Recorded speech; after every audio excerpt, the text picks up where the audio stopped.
Compartilhe, inscreva-se no canal, deixe seu like e faça um comentário. Só assim você estará nos ajudando a fazer com que esse vídeo chegue a mais e mais pessoas. O nosso crescimento depende da sua ajuda.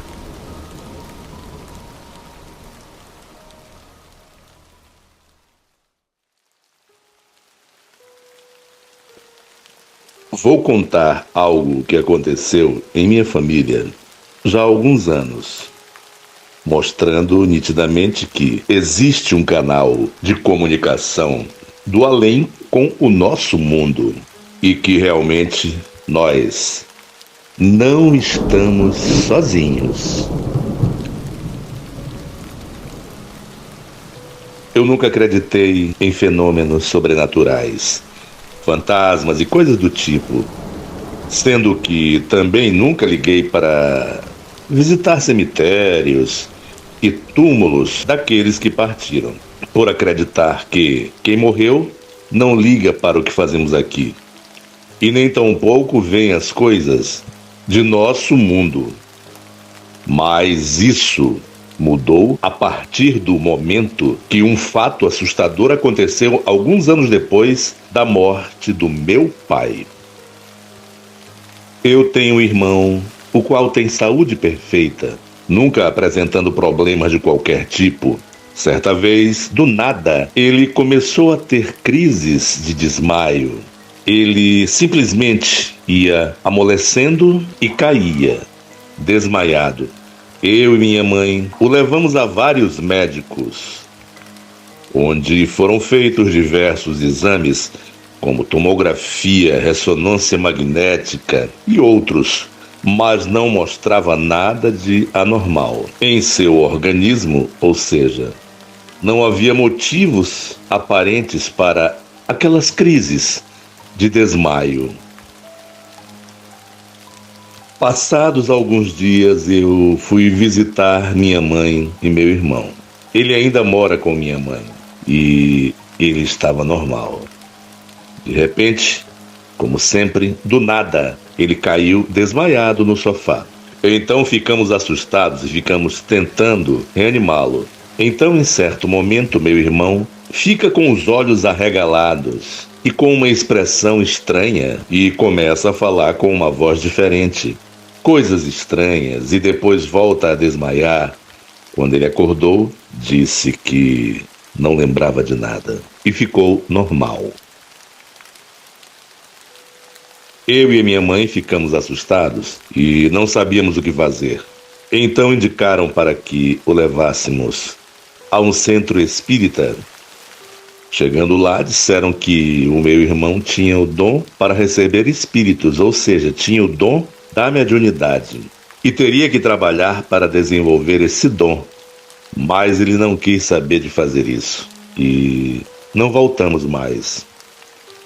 Após esse incidente, meu irmão ficou um bom tempo sem ter desmaios, até que um dia que visitei minha mãe, encontrei assustada. Então perguntei o que aconteceu, e ela me disse que meu irmão havia desmaiado de novo, e dessa vez ele abriu os olhos daquela forma, regalando os dois, e com a cara feia disse para ele que ele era meu pai, que havia falecido, e que estava bravo porque ninguém visitava o túmulo dele, não cuidavam de lá, e que o túmulo estava sujo. Depois, como sempre, ele desmaiou de novo, e quando acordou, não se lembrava de nada. Na dúvida, eu mesmo, sem acreditar, disse que iria ao cemitério ver o túmulo. No dia seguinte, fui ao cemitério, onde meu pai havia sepultado, no túmulo de nossa família. E qual não foi minha surpresa quando cheguei à sepultura e percebi que havia uma obra no túmulo do lado, e que haviam jogado todo o entulho em cima da lápide, onde meu pai estava sepultado. Fiquei completamente assustado com aquilo, pois nem acreditava no que havia acontecido.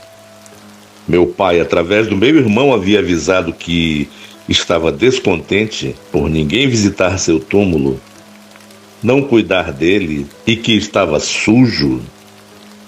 Então voltei lá preparado. Limpei totalmente o túmulo do meu pai e desde aquele dia não deixo mais de visitar os túmulos daqueles que partiram. Pois agora eu sei que, embora não estejam os vendo, estamos sendo observados pelos seres do além e que também sei que nós não estamos sozinhos. Obrigado por lerem meu relato, o qual, através dos acontecimentos descritos, mudou meu modo de ser.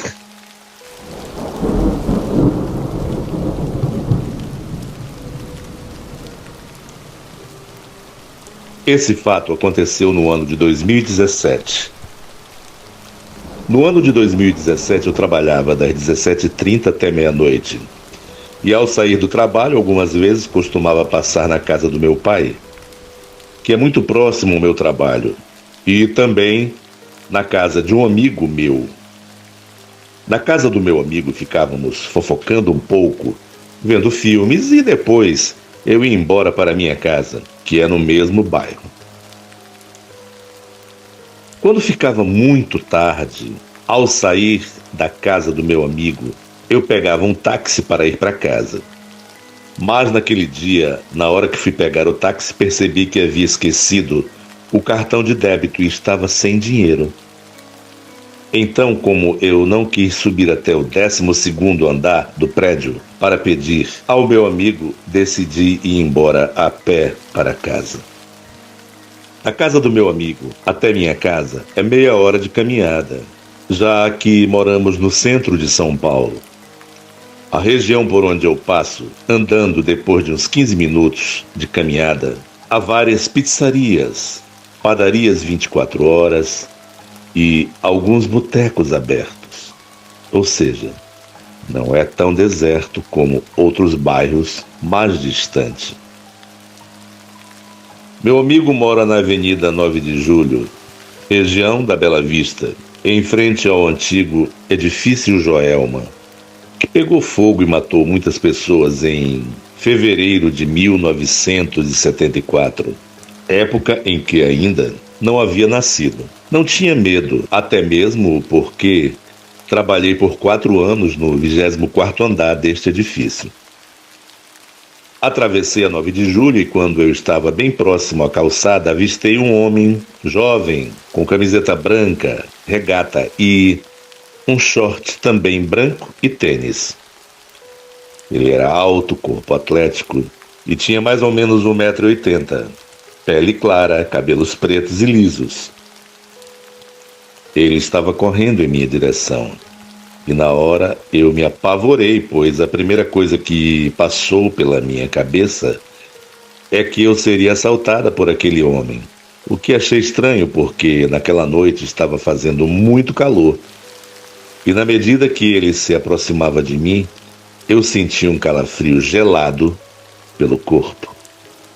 Nisso eu decidi correr e subi assustadíssima pela rua Santo Antônio e parei na entrada do antigo edifício Joelma, já que lá os porteiros ficam 24 horas na portaria.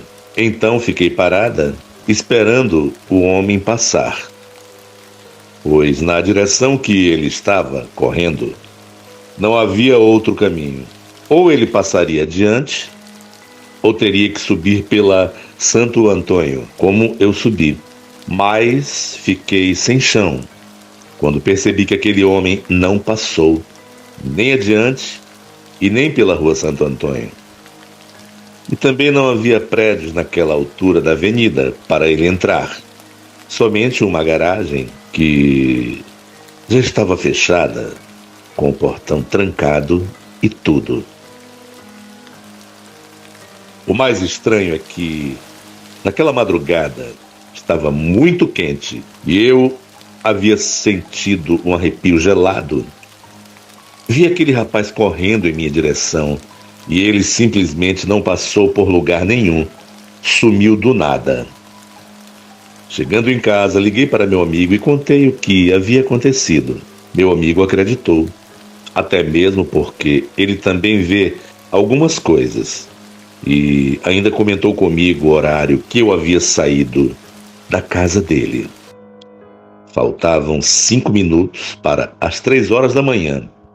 Então, por que uma pessoa estaria praticando algum esporte bem às 3 horas da manhã? E bem naquele lugar esquisito, final da Avenida 9 de Julho, quase em frente ao edifício Joelma, atualmente edifício Praça da Bandeira. Enfim, eu tenho um lado cético, apesar de ver essas coisas desde criança. Eu tentei imaginar uma forma racional daquele homem ter entrado em algum lugar, mas não havia como. E ainda que ele tivesse decidido atravessar o outro lado da Avenida 9 de Julho, ainda assim, do lugar que eu estava, daria para ver ele perfeitamente.